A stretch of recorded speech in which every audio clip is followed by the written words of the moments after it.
Welcome to Voices, where we give a voice to the marginalized. My name is Lexirosa.poet. I'll be your host.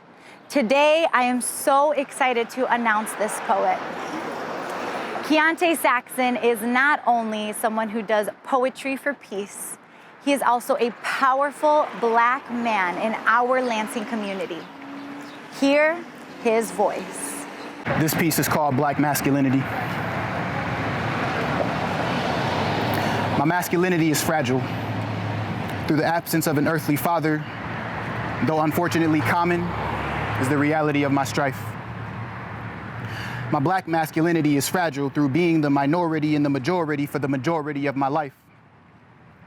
I preach multicultural advocacy, peace, love, and unity for the community, but are the lenses that I see the world through jaded?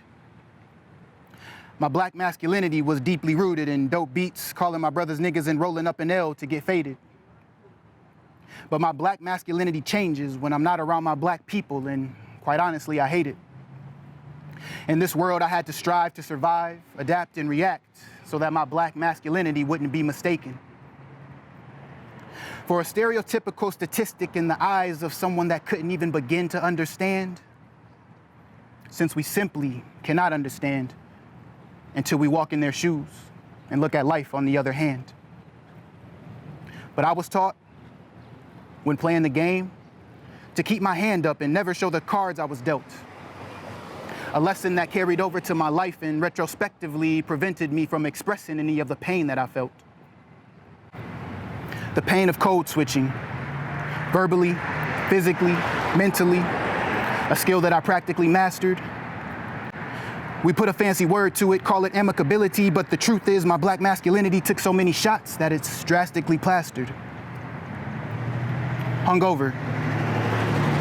Like the students on campus that missed an exam because of hard partying the night before. But their privilege, it gives them a pardon, and the recklessness of their life decision doesn't seem to affect their score.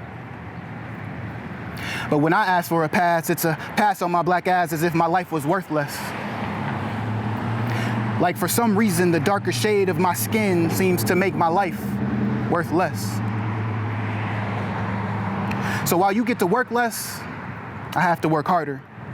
Even though I hang my Black masculinity like you hang my Black ancestors, and I'm not talking about you specifically, I'm talking about our great-great-grandfathers. I forgive you.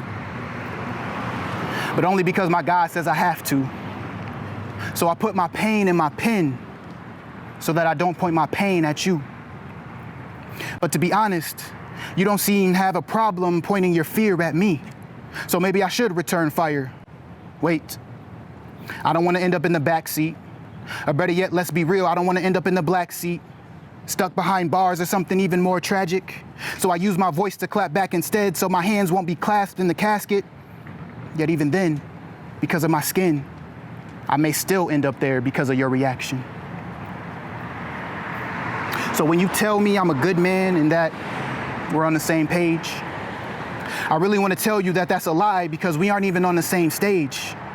You want to ramble on and be well-versed about the rights in the Constitution, but in this country, I'm still considered less than.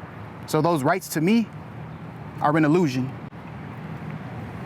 For example, when you walk into the store with your hood up because you're just having a bad hair day, I have to put my hood down so that I don't get mistaken for the mischief trying to rob the store for Skittles in an unfair way.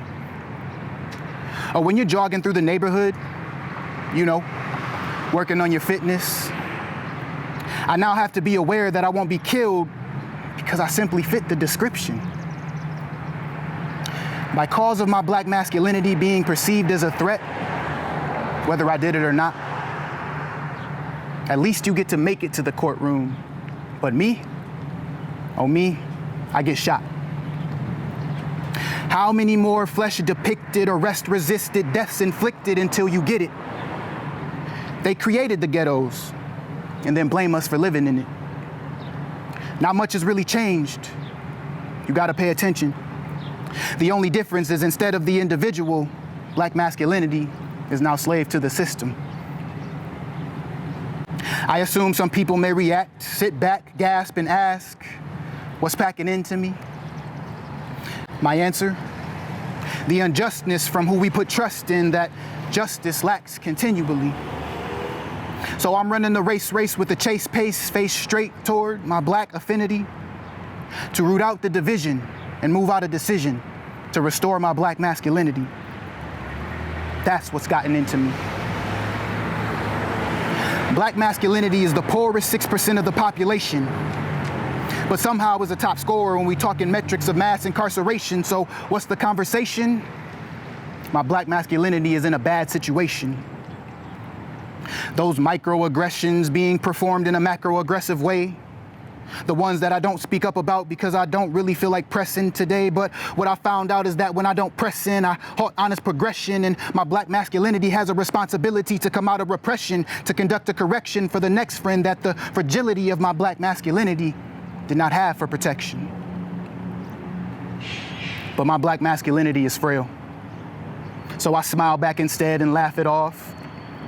With no place else to go, that repressed aggression, I pass it off to an undeserving suspect who really didn't ask at all for me to dunk my pain on him like we were playing basketball. And for that show of selfishness, I don't get a pass at all. When I post on social media and you say be careful because the media pushes a sharp narrative, I'll respond, well, what about your narrative to ignore the lost life and blame the media for how unfair it is that now we're talking about racism, but your demeanor stinks of such carelessness. When a brother in Christ has lost his life, now your deflective ignorance is the topic that's imperative. What do you have to say for yourself? Don't bother. Probably find another scapegoat. Show some momentary compassion to give your brother of color some fake hope. Try to show me how to be a better man, so I should get my pen out and take notes. While on the other hand, your privilege allows you to take throats and say, oops, it was an accident. I thought you people could take jokes. So I place hope in Jesus, that one day it won't be like this. That a broken-hearted man won't leave my brother laying lifeless. My people don't understand how God created the way life is, or how we fight with peace when these streets lack a common civil rightness. We should change the phrase, replace it with civil whiteness, because your rights are revoked when the skin color doesn't resemble likeness. And I don't want to act in anger, but speak from it I might just, because it leads me in holy direction of what I believe is righteous. And what's right just isn't white. It's what's holy to Christ. Love your God, love your neighbor, and not take another life. Not being double-minded and sin with such rife. But how I see it, we equate living Christ to living white. But see, I'm living black. So is justice still my given right? I don't have the answers. Only we do. So black masculinity, don't give in. Stand up. Fight.